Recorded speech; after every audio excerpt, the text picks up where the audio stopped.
Ezra గ్రంథము మొదటి అధ్యాయము 2వ వచనం. ఎజ్రా మొదటి అధ్యాయము 2వ వచనం. ఎజ్రా మొదటి అధ్యాయము 2వ వచనం. పారసీక దేశపు రాజైన కోరేషు ఆజ్ఞాపించినదేమనగా, ఆకాశమందలి దేవుడైన యెహోవా లోకమందున్న సకల జనములను నా వశము చేసి యూదా దేశమందున్న యెరూషలేములో తనకు మందిరం కట్టించమని నాకు ఆజ్ఞ ఇచ్చి ఉన్నాడు. చాలు. ఇక్కడ సందర్భాన్ని కాదు కానీ అక్కడ ఉన్న ఒక మాటను తలపోసుకుందాం. ఈయన ఏం దేవుడై ఉన్నాడు? ఆకాశమందలి దేవుడైన యెహోవా. ఆ పదం ఎంతో అద్భుతంగా ఉంది కదా. ఆయన ఆకాశమందలి దేవుడు, the lord, the god of heaven. ఆకాశమందలి దేవుడు. ఏం చూపిస్తుంది ఈ యొక్క మాట అని ఆలోచన చేస్తే, ఆయన సార్వభౌమత్వాన్ని చూపిస్తాము. ఒక అన్యరాజు ఈ మాట చెప్పడం ఎంతో గంభీరంగా అనిపించట్లేదు. బబులోన్లో కొంతమంది దేవతలు ఉన్నారు.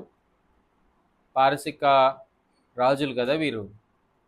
సో వారి ప్రాంతాల్లో ఉండే దేవతలు కూడా కొంతమంది ఉన్నారు, దేవుళ్ళు దేవతలు అని చెప్పబడేవారు. వారికి ఎవరికి ఇవ్వబడిన నామము ఈ నామం. కోరేషు గుర్తెరిగినాడు, కోరేషు రక్షించబడ్డాడు అని అనట్లేదు. ఇక్కడ ఏం తెలుసుకున్నాడు అంటే, ఆయన ఆకాశమందలి దేవుడు అంటే అందరికంటే ఉన్నతమైనటువంటి వాడు. ఒక అన్యజనుడికి గ్రహింపు ఉంది. ఇక ఆయన బిడ్డలమైన మనము ఆయన ఇంకెంతగా తెలుసుకోవాల్సిన అవసరం ఉంది. తెలుసుకొని మనం ఆయన ఎంతగా ఆరాధించవలసిన అవసరం ఉంది. ఎజ్రాకి ఈ మాట బాగా ఇష్టమై ఉన్నది. అక్కడ మనం చూస్తున్నాం, రాజైన కోరేషే ఈ మాట పలికాడు. ఈ అధ్యాయంలో ఈ గ్రంథంలో, ఎజ్రా గ్రంథంలో ఆకాశమందలి దేవుడు అనే పదం, గాడ్ ఆఫ్ హెవెన్ అనేటువంటి పదం 9 సార్లు కనబడింది. అంటే దీన్ని బట్టి మనం అర్థం చేసుకోవచ్చు ఈ పదానికి మరి ఇస్తున్నటువంటి ప్రాముఖ్యత. ఈ పదానికి ఎజ్రా ఇస్తున్న ప్రాముఖ్యత ఏంటో మనకు అర్థమవుతూనే ఉంటుంది. ఇంకా ఆయా చోట్ల ఆయా సందర్భాల్లో కనబడుతూనే ఉంటుంది కూడా. ముందున్న ఒకసారి ఆ పేజీ తిప్పితే 2 దినవృత్తాంతాలు 36 అధ్యాయం చివరి మాటల్లో కూడా అక్కడ కూడా పారసీక దేశపు రాజైన కోరేషు ఆజ్ఞాపించినదేమనగా 23వ వచనంలో ఆకాశమందలి దేవుడైన యెహోవా అనే పదం మనకు కనబడుతూ ఉంటుంది. ఇలా మిగతా చోట్ల కూడా మనం చూడొచ్చు. తలంపు ఏంటంటే, ఆయన ఆకాశమందలి దేవుడై ఉన్నాడు, ఆయన అంత గొప్ప దేవుడై ఉన్నాడు. ఇలా మిగతా చోట్ల, మిగతా పుస్తకాలలో కూడా మనకు కనబడుతూ ఉంటుంది.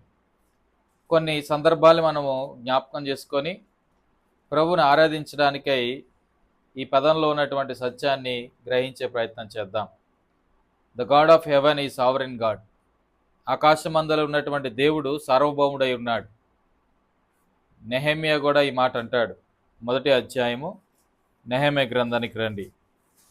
4-5 వచనాల్లో ఈ మాటలు విన్నప్పుడు, నేను కూర్చుండి ఏడ్చి కొన్ని దినములు దుఃఖముతో ఉపవాసం ఉండి ఆకాశమందలి దేవుని ఎదుట విజ్ఞాపన చేసి తిని కదా. తర్వాత ఎట్లనగా, ఆకాశమందున్న దేవా యెహోవా, భయంకరుడమైన గొప్ప దేవా, నిన్ను ప్రేమించి నీ ఆజ్ఞలను అనుసరించి నడుచు వారిని కటాక్షించి వారితో నిబంధన స్థిరపరచువాడా. దేవుణ్ణి వీళ్ళెంతగా గణపరుస్తున్నారు చూడండి. మనకు ఈ పదాలు రావు. ఏ పదాలు? భయంకరుడవైన గొప్ప దేవా. ఆరాధనలు ఈ పదాలు వాడతామా? మనము చాలా తక్కువగా, అరుదుగా మనం వింటాం. ఇప్పుడంటే మన వాక్యం విన్నాము కాబట్టి తదుపరి మనం ఆరాధించేటప్పుడు ఈ పదాలు పెడతాం. భయంకరుడైన గొప్ప దేవా. సరే, ఇప్పుడు మనం ఆ పదంలోకి వెళ్ళట్లేదు. ఆ ముందు 4లోను 5లో కనబడ్డ ఆకాశమందలి దేవుడు, ఆకాశమందలి దేవుడు. ఎంతోమంది రాజులు వారి మీద ఏలుబడి చేస్తున్నారు. ముందు బబులోను వారు, మాదీయులు, తర్వాత పారసీకులు యూదా ప్రజల మీద ఏలుబడి చేస్తున్నా వారు ఒకటే గ్రహించారు, వీరందరికంటే కూడా పైనున్నాడు మా దేవుడు, ఆకాశమందలి దేవుడు. నెహమ్యా ఇక్కడ ఏం చూపిస్తున్నాడు ఈ 4-5 వచనాల్లో అని ఆలోచన చేస్తే, నా దేవుడు సార్వభౌముడై ఉన్నాడు. ఆయన సింహాసనము భూసంబంధమైన సింహాసనము కాదు. ఆయన ప్రభుత్వము అది పారసీక ఏమంటాము విశాల పారసీక ప్రావిన్సీ అది ఎంత దూరం అయితే ఉందో అంత దూరం మాత్రమే ఉన్నది కాదు. ఇప్పుడు భారతదేశానికి పిఎం అంటే భారతదేశంలోనే ఉంటాడు. ఆ పారసీక దేశపు రాజు అంటే అతను గెలుచుకున్నటువంటి ప్రాంతంలోనే అతడు రాజు, అక్కడే సింహాసనం వేయగలడు, పక్కగా దాంట్లోకి వెళ్ళి అతడు సింహాసనము వేయలేడు. నెహమ్యాకున్న గ్రహింపు, నా దేవుడు ఎవరు అంటే ఆయన సింహాసనము ఆకాశమందుంది. అదే అంటున్నాడు ఇక్కడ. ఆయన ఏమై ఉన్నాడు, దేవుని యొక్క సింహాసనం ఎక్కడుందో, దేవుడు ఎలా పాలిస్తున్నాడు, దేవుని యొక్క సార్వభౌమ అధికారం ఎంత గొప్పదో, దేవాది దేవుడు ఎంత అధికారం కలిగినటువంటి వాడు ఎరిగిన వాడే దేవుణ్ణి ఆరాధిస్తున్నట్లుగా ఇక్కడ మనం చూస్తున్నాం. చాలాసార్లు మన దేవుణ్ణి లాస్ట్ టైం కూడా మనం మాట్లాడుకున్నాం, సర్వోన్నతుడ మహోన్నతుని చాటున. ఆ పదం మహోన్నతుడు, అన్నిటికంటే ఉన్నతమైన వాడు. అదే ఇక్కడ గాడ్ ఆఫ్ హెవెన్గా ఆకాశమందలి దేవుడు, ఆకాశమందలి దేవుడు. నిజంగా మన దేవుని గొప్పతనాన్ని ఎరిగితే ఎప్పుడూ కృంగిపోవండి, ఎప్పుడూ కృంగిపోం. నా దేవుడు ఎవరంటే ఆకాశమందలి దేవుడు, అంత ఉన్నతమైనటువంటి వాడు, అంత సార్వభౌముడైనటువంటి వాడు. అలాగా ఆలోచన చేస్తూనే ఆకాశమందు సింహాసనాసీనుడైన వాడు మనల్ని కోరుకొని మన హృదయంలో సింహాసనాసీనుడై ఈరోజు కూర్చున్నాడు. ఎంత గొప్ప భాగ్యం దొరికింది. ఆయన సార్వభౌమాన్ని చూపిస్తున్నాడు ఇక్కడ నెహమ్యా. అంత మాత్రమే కాకుండా ఆ సార్వభౌమ అధికారం కలిగిన ఆయన సమస్తాన్ని విడిచిపెట్టి స్వరూపమైనను సొగసైన లేనివాడుగా మార్చబడి నీతో నాతో సహవాసం చేయాలని ఇష్టపడి తను తాను రిక్తునుగా చేసుకుని ఈ లోకానికి వచ్చాడు. అంటున్నాడు, నేను వెళ్ళి నా ఆత్మను పంపిస్తాను అన్నాడు. ఆయన ఆత్మను మనకు అనుగ్రహిస్తూ వచ్చాడు. అందును బట్టి ప్రభువుని స్తుతించారు. మన దేవుడు ఎవరంటే ఆకాశమందలి దేవుడు, కానీ అదే దేవుడు నా హృదయంలో నివసించే దేవుడు. ఆయన నా హృదయంలో ఉన్నాడు. ఆకాశమందలి దేవుడుగా ఉండడాన్ని బట్టి సమస్యలన్నింటినీ కూడా అవి చిన్నవి అనేటువంటివి చూపిస్తూ, మన హృదయంలో ఉండడాన్ని బట్టి అదే దేవుడు ఎటువంటి భయం మన దరిదాపులకు రాకుండా కూడా ఆయన చూసుకుంటున్నాడు. ఆకాశమందలి ఉన్నటువంటి దేవుడు, భూ సంబంధమైన ఈ రాజ్యాలు వాటన్నిటికంటే ఉత్తమమైన వాడు. ఇలా చూడొచ్చు. కీర్తన 115 అధ్యాయము 3వ వచనం. కీర్తనలు 115:3. చూడండి, నీ దేవుడు ఎక్కడ ఉన్నాడు? బీరువాలో ఉన్నాడేమో డబ్బు. నీ దేవుడు ఎక్కడున్నాడు? వారి కడిపే వారికి దేవుడు అంటే వారి ఉద్యోగాలు కడిపే అంటే వారు దేనికోసం బ్రతుకుతున్నారు, వారి వృత్తే వారికి దేవుడు, వారి పనే వారికి దేవుడు.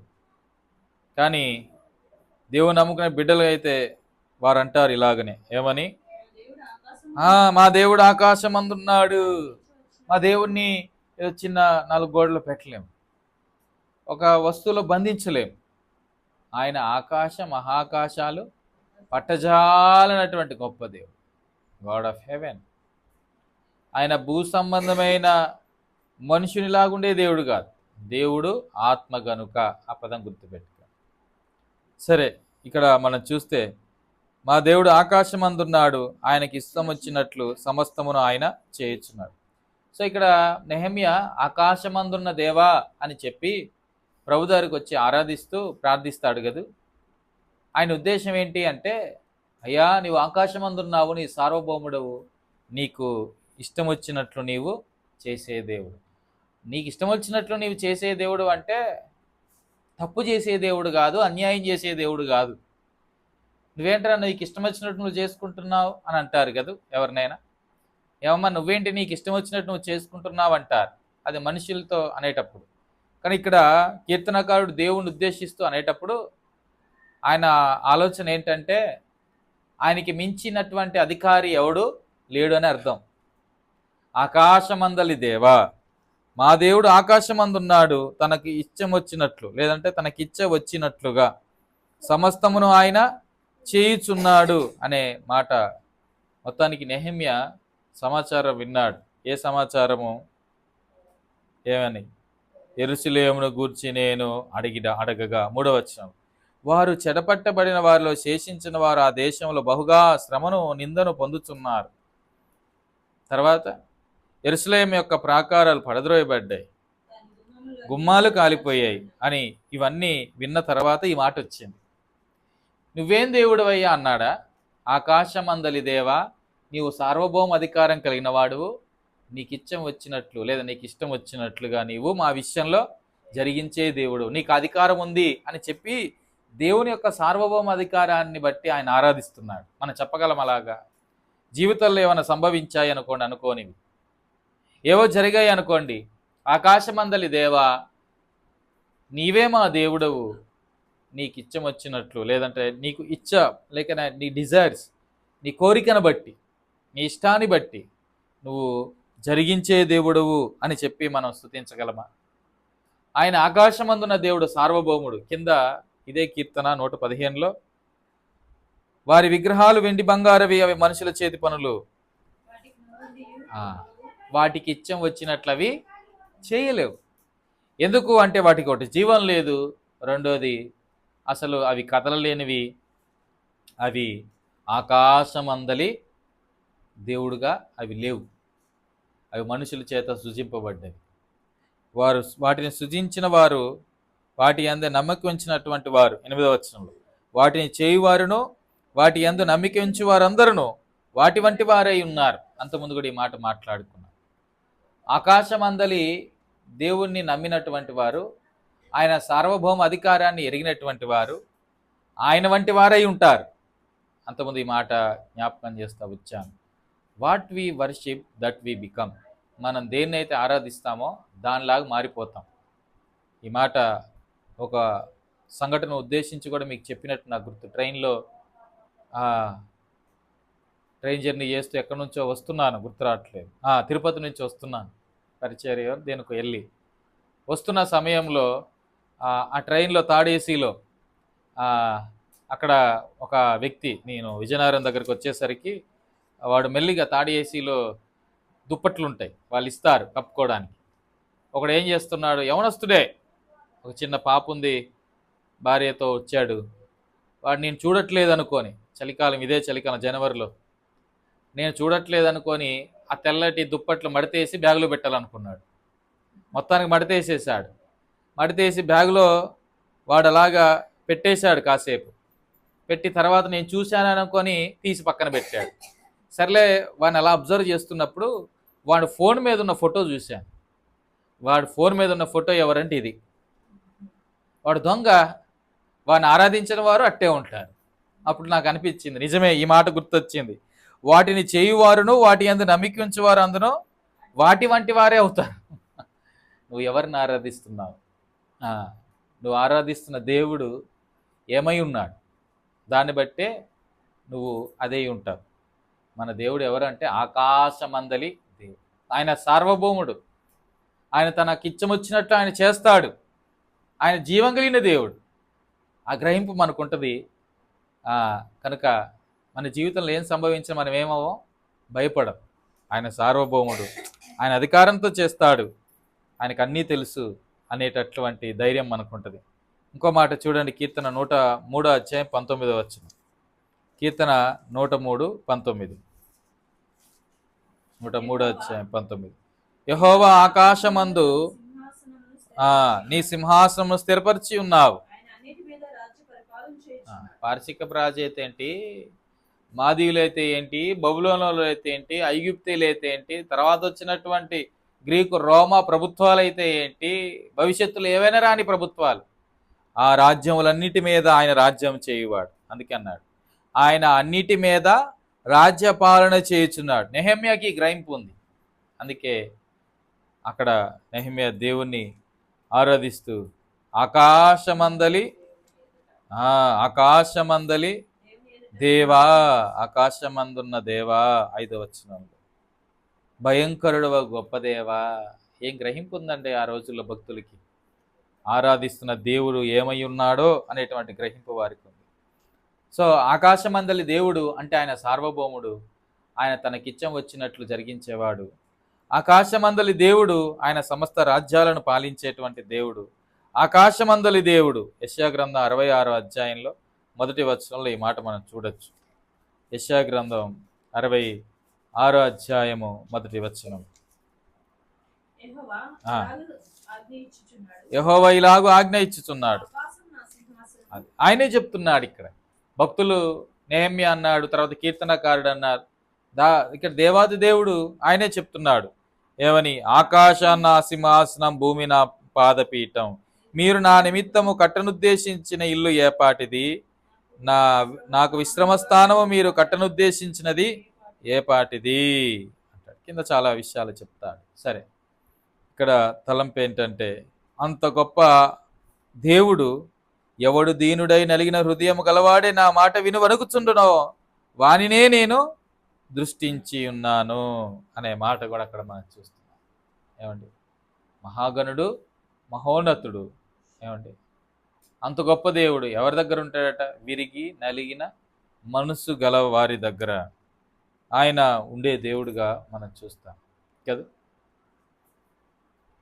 ఆయన ఆకాశమందలి దేవుడు అంటే ఆయన సార్వభౌముడు అనే విషయాన్ని ఇక్కడ జ్ఞాపకం చేస్తాం.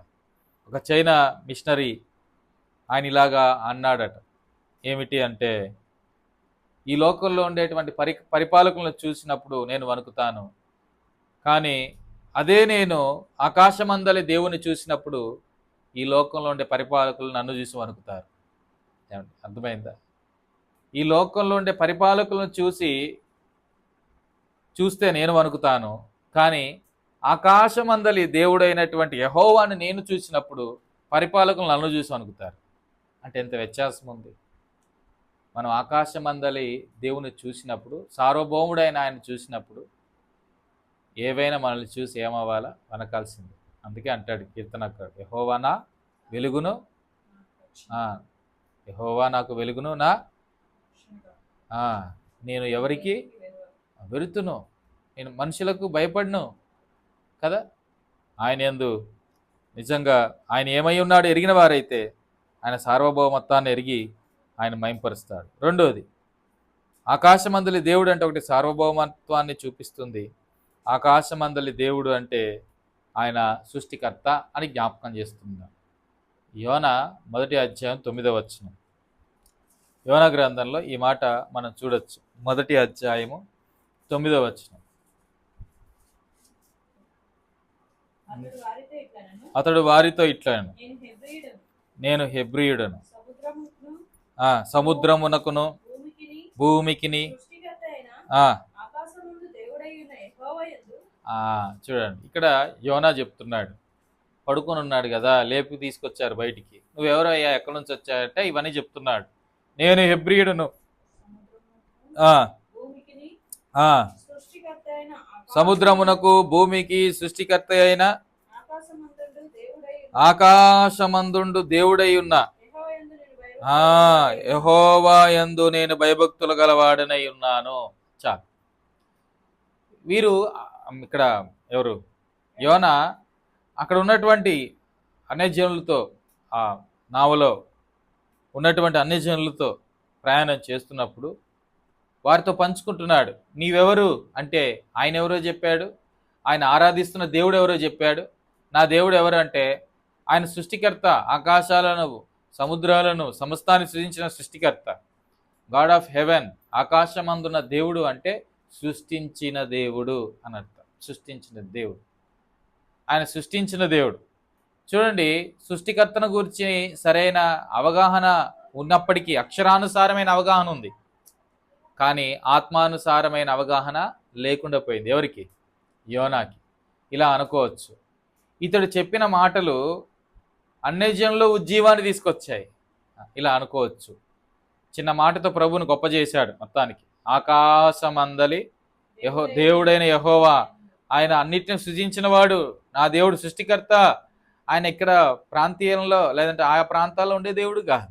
ఆయన ఆకాశమందలి దేవుడు అని చెప్పి తాను ఎరిగినటువంటి దేవుని గురించి చెప్తున్నప్పుడు ఇతనిలో ఏ ఉజ్జీవనం రాలేదు, కానీ వారిలో గొప్ప ఉజ్జీవం వచ్చిందండి. అందుకే తర్వాత వాళ్ళు ఏం చేస్తూ ఉన్నారు, నన్ను పట్టుకొని గొప్ప తుఫాను మీ మీదకి వచ్చింది కాబట్టి నన్ను ఎత్తి దాంట్లో పడేయమంటారు. సో మొత్తానికి వారు అలా చేసిన తర్వాత వారు 14 వచనంలో, కాబట్టి వారు యెహోవా నీ చిత్త ప్రకారం, చూడండి వాళ్ళకు వెంటనే ఉద్యోగం వచ్చింది. ఇప్పుడు ఏమైనా ప్రార్థన చేస్తున్నారు? కొన్నిసార్లు ఇలా అనిపించిద్ది, భక్తిహీనుల యొక్క ఆరాధన దేవుని ఎరగని వారు కాదు, భక్తిలో హీనదశకు వచ్చి చేసేవారి ఆరాధనలు అన్యజనులు కొంత ఉజ్జీవంలోకి నడిపించిద్దేమో. వీళ్ళకి రావట్లే ఉజ్జీవం. ఇంత తెలిసినటువంటి యోనాకు ఆ ఉజ్జీవం లోపల కలగట్లేదు, కానీ ఆయన ఆకాశమందలి గొప్ప దేవుడు నా దేవుడు అనేసరికి వారికి ఎంత ఉజ్జీవం వచ్చిందో వారు దేవుని దగ్గరకు వచ్చి ప్రార్థన చేస్తూ మొరపెడుతూ 14వ వచనంలో యెహోవా నీ చిత్త ప్రకారము నేను నీవే దీన్ని చేసితివి. వీళ్ళు కూడా అదే జ్ఞాపకం చేశారు. కీర్తనాకారుడు అక్కడ 115లో అన్నాడు కదా, యెహోవా ఆకాశమందున్నాడు, ఆయన తనకు ఇష్టం వచ్చినట్లు. అది ఇక్కడ అన్నారు, నీ చిత్త ప్రకారము నీవే దీనిని చేసితివి. అరే ఎంత గ్రహింపు వచ్చిందండి ఇట్టే వారికి. చాలాసార్లు దేవుని ఎరగామంటాం యోనాలాగా, కానీ దేవుని గురించినటువంటి పూర్తి అవగాహన లేకుండా ఇష్టానుసారంగా ప్రవర్తిస్తాం. ఆయన ఆకాశమందలి దేవుడు అయితే ఎలా తప్పించుకోవాలనుకున్నావు నువ్వు? మనం కూడా అలాగే అంటాం, ఆయన ఆకాశమందలి దేవుడు అండి అంటాం, కానీ ఆయన చూడట్లేదు అన్నట్టుగా ప్రవర్తిస్తాం. ఆయనకు లెక్క అప్ప చెప్పాలనేటువంటి ఆలోచన లేకుండా ప్రవర్తిస్తూ ఉంటాం కదా. నువ్వు దాన్ని అంగీకరించకపోయినా, మనం అలా బ్రతకకపోయినా ఆయన ఆకాశమందలి దేవుడే, అంతే. గాడ్ ఆఫ్ హెవెన్, ఆయన సృష్టికర్త. ఆయన ఏమైనా సృష్టిస్తాడు. నిమ్మలంగా ఉన్న సముద్రంలో తుఫాన్లు సృష్టిస్తాడు. ఆకాశమందలి యెహోవా, ఆయన భూమిని సముద్రాన్ని సృష్టించిన వాడు. అందుకే తర్వాత అన్నాడు యోనా, ఈ తుఫాను సృష్టించింది ఆయనేలే, నన్ను బడెత్తే పోయిద్ది అన్నాడు. సృష్టికర్త. కొన్నిసార్లు మనకు పాఠాలు నేర్పడానికి ఈ ఆకాశమందులో ఉన్న దేవుడు మన కుటుంబాలు కొన్ని సృష్టిస్తాడు. అది మన మేలు కోరే, గుర్తుపెట్టుకొని, మనల్ని నశింప చేయాలని కాదు, మన మేలు కోరే. ఇక్కడ యోనాను చంపాలనుకుంటే ఉట్టిగా ముంచేసి చంపేయచ్చు, పెద్ద సమస్య ఏం కాదు. ముంచాలా ఏంటి? ఉండపాటు గుండె ఆగిపోయి చచ్చిపోవచ్చుగా. ఆకాశం నుంచి ఒక అగ్ని దిగి వచ్చి ఒక మెరుపులాగా అతను కొట్టేస్తే చచ్చిపోడు. తుఫాను పుట్టించాలా? ప్రభు ఉద్దేశం అతను చంపాలని కాదు. ఆకాశమందలి దేవుని యొక్క ఉద్దేశం ఏంటంటే, ఇదిగో ఈ యొక్క తిరుగుబాటు చేసే యోనాని మరలా తిరిగి తన వైపు త్రిప్పుకోవాలని. మన జీవితాల్లో కూడా ఈ ఆకాశమందలి యెహోవా, గాడ్ ఆఫ్ హెవెన్, ఆయన అనేకమైన పరిస్థితులు మన జీవితాలు అనుమతిస్తూ, ఆయన సృష్టిస్తూ అనే పదం కూడా ఆలోచన చేసుకోవాలి. మనల్ని సమకూరుస్తూ ప్రోత్సహిస్తూ నడిపిస్తున్న దేవుడు కాదు. ఆయన అన్నిటినీ సృజించినటువంటి వాడు, ఆయన అన్నిటినీ కంట్రోల్ చేసేటువంటి వాడు, ఆయన అన్నిటి మీద అధికారం కలిగినటువంటి వాడు. రండి ఒక మాట ఇలాగా మనం చూడొచ్చు. కీర్తన 121వ అధ్యాయము 2వ వచనం. కీర్తన 121:2.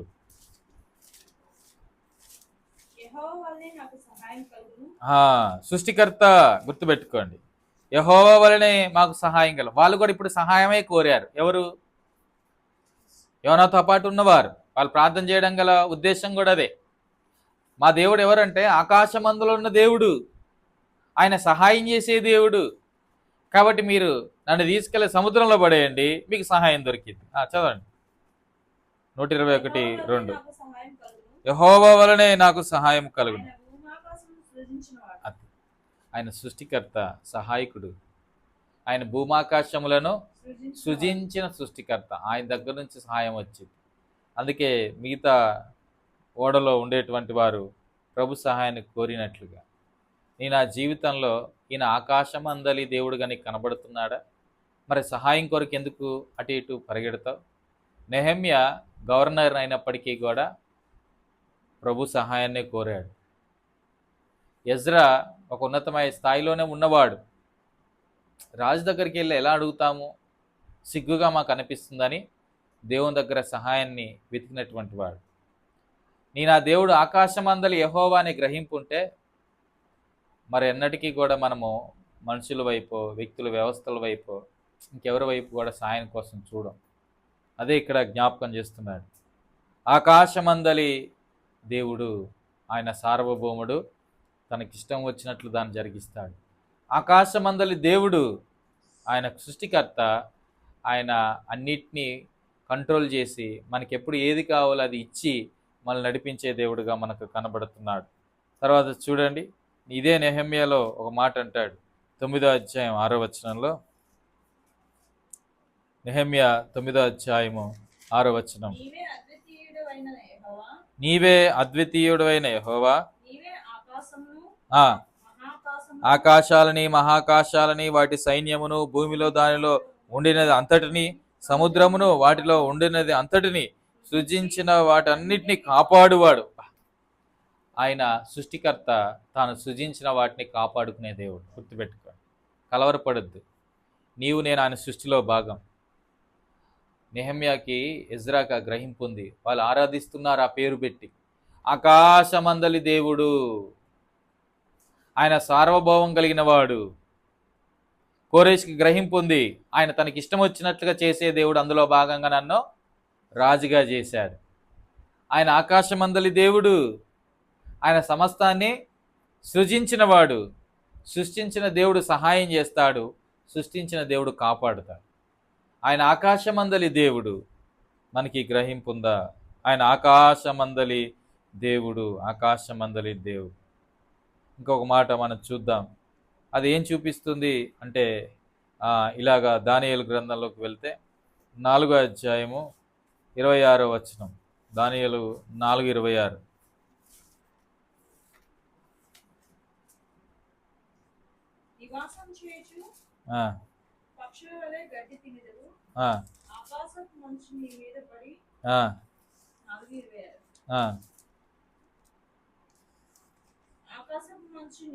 నీ మీద పడి నిన్ను తడుపును. సర్వోన్నతుడు దేవుడు మానవుల రాజ్యము పైన అధికారి అయి ఉన్నాడనియు, తానెవనికి దానిని అనుగ్రహింప నిశ్చయించును వానికి అనుగ్రహించుననియు నీవు తెలుసుకునే వరకు 7 కాలం నీకు ఇలాగా జరుగును. చెట్టు యొక్క మొద్దు నుండి. సరే, ఇక్కడ ఈ సర్వోన్నతుడు అనే పదం ఉంది. సర్వోన్నతుడగు దేవుడు అనే పదం కనబడుతుంది, కానీ కొన్ని చోట్ల దాన్ని ఆకాశమందలి దేవుడుగా చూడొచ్చు. తర్వాత ఒకసారి రండి, వెనకాల 2వ అధ్యాయంలో కూడా 21వ వచనం.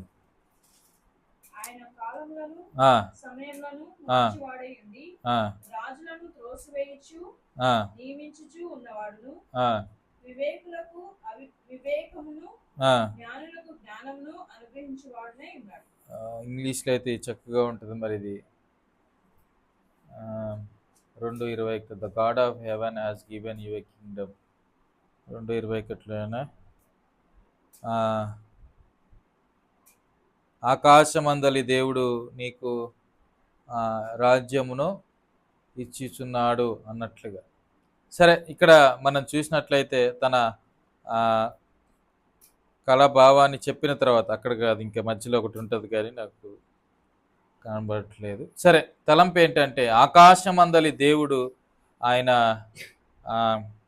అన్నిటి మీద ఆయనకు అధికారం ఉంది. ఒకటి ఆయన సార్వభౌముడిగా చూసాము, తర్వాత రెండోది సృష్టికర్తగా చూసాము, తర్వాత ఇక్కడ రాజులను రాజ్యాలను పరిపాలించేటువంటి వాడుగా, రాజులను రాజ్యాలను పరిపాలించే, పైనే ఉంది చూడండి, పరలోకమందున్న దేవుడు అని కనబడుతుంది. ఇంగ్లీష్లో అయితే అన్నిటికి కూడా గాడ్ ఆఫ్ హెవెన్ అని కనబడిద్ది. కానీ 19వ వచనం, అంతటా రాత్రి అందు దర్శనం చేత ఆ మర్మము దానియేలుకు బయలుపరచబడిన కనుక దానియేలు పరలోకమందున్న దేవుని స్తుతించెను.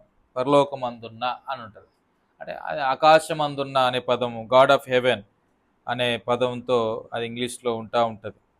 కనుక ఆయన ఆకాశమందున్న దేవుడు, అన్ని రాజ్యాల మీద ఆయనకు అధికారం కలిగినటువంటి దేవుడు. ఆయన అన్నిటినీ పాలించేటువంటి దేవుడుగా, రాజుల యొక్క సంగతులు అన్నిటిని, రాజు యొక్క సంగతులన్నిటిని కూడా దానియేలుకి తెలియజేసినట్లు మనం ఈ అధ్యాయంలో చూస్తాం. పరలోకమందున్న దేవుడు. తర్వాత 28లో చూడండి, అయితే మర్మములను బయలుపరచగల దేవుడు ఒకడు పరలోకమందున్నాడు. ఆకాశమందలి దేవుడికి మర్మములు తెలియజెప్పే సామర్థ్యం ఉంది. జ్ఞాపకం చేస్తున్నారు. తన రాజ్యంలో ఉన్నవారు ఎవరు కూడా ఏమీ చేయలేకపోయారు. వచ్చారు కదా వాళ్ళందరూ, ఎవరు? శకునగాండ్రు, గారడి విద్య గలవారు, మాంత్రికులు, కల్దీలు, వీళ్ళందరూ వచ్చినప్పటికీ కూడా కలభావం చెప్పండి అయ్యా అంటే ఒకడు చెప్పలేదు. కానీ దానియేలుకి కలభావం తెలిసింది ఎవరి వల్ల అంటే ఆకాశమందలి దేవుడు. గుర్తుపెట్టుకో, ఆయన మర్మములను తెలియజెప్పే దేవుడు, రహస్యాలు బయలుపరిచే దేవుడు, ఎవరికి తెలియని గూఢమైన సంగతులను తెలియపరిచేటువంటి దేవుడు. అన్నీ ఆయన స్వాధీనంలో ఉన్నాయి. ఎవరు కూడా ఆయనకు మించిన జ్ఞానము లేదు. ఆకాశమందలి దేవుడుగా ఇక్కడ మరలా అది చూడొచ్చు. ఇలా ఇంకోటి మనం ఆలోచన చేయగలిగితే, ఆకాశమందలి దేవుడు ఎజ్రా గ్రంథం 5వ అధ్యాయంలో ఇలా అంటాడు. ఎజ్రా 5:11. ఎజ్రా 5వ అధ్యాయం 11-12 వచనాలు.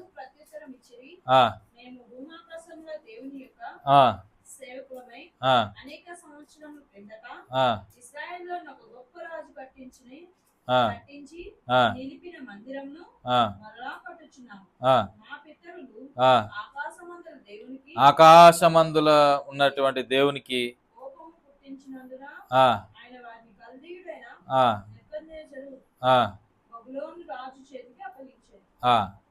సరే, ఇక్కడ మనం చూస్తాం. ఆ తర్వాత అతడు ఈ మందిరమును నాశనము చేసి జనులు బబులోనులో దేశంలోనికి చెరపట్టుకొని పోయారు. ఇక్కడ తలంపు ఏంటంటే, ఈ 2 వచనాల్లో వారు ఏం జ్ఞాపకం చేస్తున్నాడు అంటే, మా దేవుడు ఆకాశమందలి దేవుడు, మేము తిరుగుబాటు చేయడాన్ని బట్టి మందిరం ఇలా అయిపోయింది. మరలా అదే దేవుడు మమ్మల్ని కట్టడానికి రాజైన కోరేషును రేపినప్పుడు మేము ఇక్కడికి వచ్చాము అని చెప్పి రాజైన దర్యావేషు సంబంధించిన వారితో ఏమండి చెప్తున్నట్లుగా మనకు పైన కనబడతా ఉంటుంది. సరే, ఇక్కడ తలంపు ఏంటంటే, గాడ్ ఆఫ్ హెవెన్, ఆకాశమందలి దేవుడు, ఆయన ఏమండి ఇందాక దానియేలు గ్రంథంలో కూడా మనం చూసాం. ఆయన ఏం చేయగలడు అనే మాట 2వ అధ్యాయం. ఏం చేయగలడు అక్కడ ఆ మాట జ్ఞాపకం ఉంచుకోవాలి. దానియేలు 2వ అధ్యాయంలో ఆ మాట చూసాం. ఆకాశమందలి దేవుడు కాబట్టి ఆయన తర్వాత అక్కడ చూడండి 21లోనే, ఆయన కాలములు సమయములను మార్చువాడై ఉండి రాజులను త్రోసివేయచ్చు నియమించు ఉన్నవాడు, వివేకులకు వివేకమును మరుగు మాటలను మర్మములను బయలుపరచును, అంధకారంలోని సంగతును ఆయన తెలియజేయును. సో ఆయన అధికారం గురించి మాట్లాడుతూనే మా దేవుడికి ఇలా సహాయం చేయడము తెలుసు అనేటువంటి విషయాన్ని జ్ఞాపకం చేస్తున్నాడు. ఆయన అనుగ్రహించే దేవుడు కదూ, మరుగు మాటలను మర్మములు తెలియజేసే దేవుడు, హెల్పర్గా, సహాయకుడిగా కనబడుతున్నాడు. మరలా ఇక్కడికి వచ్చేసరికి వీరికి మరలా ప్రభు తిరిగి ఆలయం కట్టుకోవడానికే మీరెళ్ళి మ్రానులు తెండి.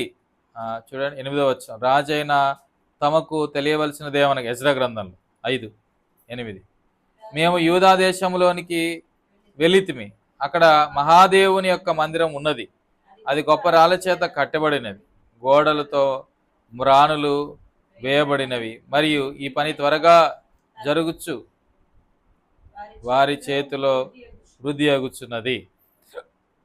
చదవండి 9, ఈ మందిరమును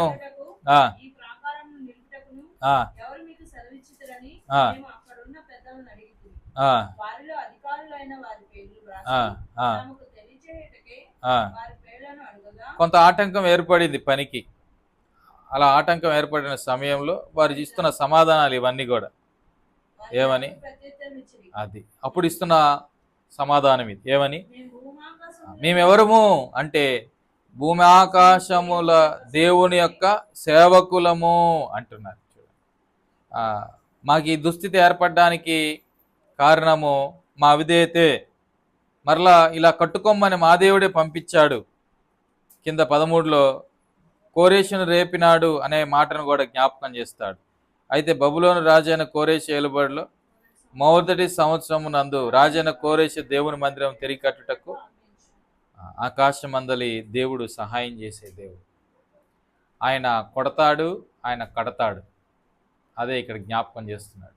వారు అదే చెప్పారు, మా దేవుడు ఎవరు అంటే ఆయన ఆకాశమందలు ఉన్న దేవుడు. మేము తిరుగుబాటు చేస్తే మమ్మల్ని బబులోను పంపించాడు, మరలా సమయం అయిన తర్వాత బబులోను నుంచి యెరూషలేము పంపిస్తున్నాడు. ఆకాశమందలి ఉన్న దేవుడు జోక్యం చేసుకునే దేవుడు. ఏమండి, ఆయన కలగజేసుకునేటువంటి దేవుడు. ఇలాగా చాలా మాటలు మనం చూడొచ్చు. ఆయన సార్వభౌముడిగా మనం చూసాం, ఆయన సృష్టికర్తగా మనం చూస్తున్నాం, ఆయన రాజ్యాలు పాలించేటువంటి రాజుగా మనం అధికారిగా మనం చూస్తున్నాం. నాలుగవదిగా ఆయన సహాయం చేసేటువంటి వాడిగా మనం చూస్తున్నాం. ఈ ఆకాశమందలి దేవుణ్ణి నీవు నేను కలిగి ఉన్నందుకు ఎంతో ధన్యులం. ఆ గొప్ప దేవుని బట్టి ఆయన మనం ఆరాధిద్దాం. రండి ప్రభుని స్తుతిద్దాం.